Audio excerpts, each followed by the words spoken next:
ಎರಡು ಗಿಳಿಗಳ ಕತೆ.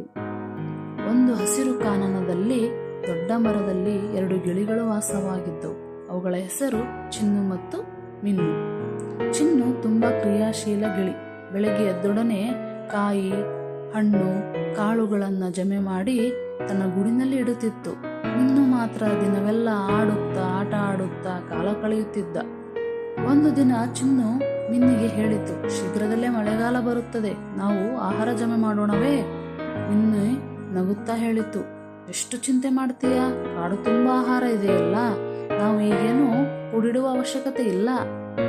ಆದರೆ ಸಮಯ ಕಳೆದಂತೆ ಮಳೆಗಾಲ ಶುರುವಾಯಿತು.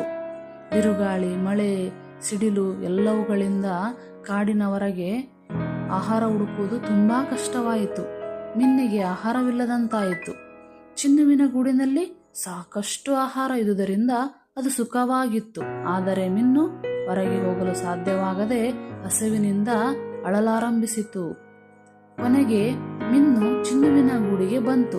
ಚಿನ್ನು, ನನ್ನನ್ನು ಕ್ಷಮಿಸಿಬಿಡು, ನಾನು ನೀನು ಹೇಳಿರುವ ಮಾತು ಕೇಳಲಿಲ್ಲ. ಈಗ ಬಹಳ ಹಸಿವೆಯಾಗುತ್ತಿದೆ. ಚಿನ್ನು ತನ್ನ ಸ್ನೇಹಿತನನ್ನು ಒಳಗೆ ಕರೆದುಕೊಂಡು ಹೋಗಿ ಆಹಾರ ಹಂಚಿತು. ಮಿನ್ನು ಕೃತಜ್ಞತೆಯಿಂದ ಕಣ್ಣೀರು ಹಾಕಿತು. ಮಳೆಗಾಲ ಮುಗಿದ ನಂತರ ಮಿನ್ನು ಹೇಳಿತು, ಈಗಿನಿಂದ ನಾನೂ ಸಹ ಹೊಣೆಗಾರಿಕೆಯಿಂದ ಕೆಲಸ ಮಾಡ್ತೀನಿ. ಆ ದಿನದಿಂದ ಎರಡೂ ಗಿಳಿಗಳು ಒಟ್ಟಿಗೆ ಕೆಲಸ ಮಾಡಿ ಹರ್ಷದಿಂದ ಬದುಕುತ್ತಿದ್ದವು.